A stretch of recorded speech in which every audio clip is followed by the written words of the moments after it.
Welcome to Rooted with Rachel.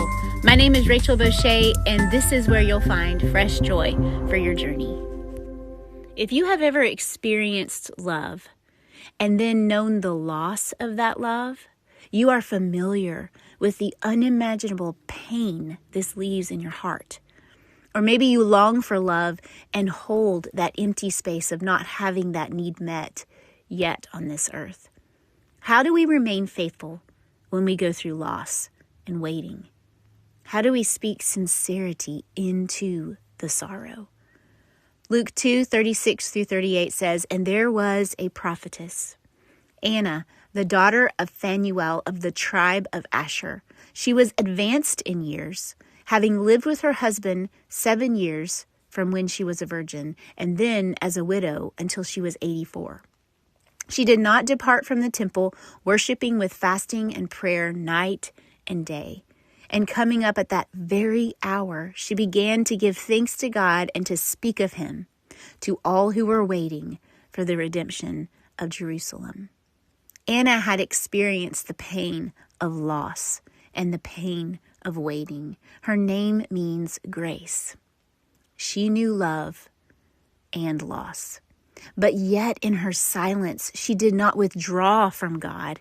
She drew closer. She did not depart, but worshiped with fasting and prayer day and night. This became her love. This filled the space once occupied by loss. Then one day, a small, humble family walked into the temple to obey the law, and she immediately knew. Her heart was so in tune with God and his spirit that she recognized his coming even in the unexpected package of a child. Anna's name means grace.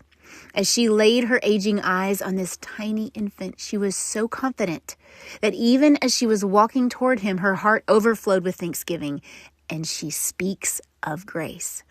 She gives God thanks, and she speaks of him to anyone who would listen, all those waiting for the redemption of Jerusalem. Simeon and Anna are both present as a modern-day prophet and prophetess to announce to the world that the waiting is over. The prophet's promise has been fulfilled. Grace has come. If you are waiting today, follow Anna's example.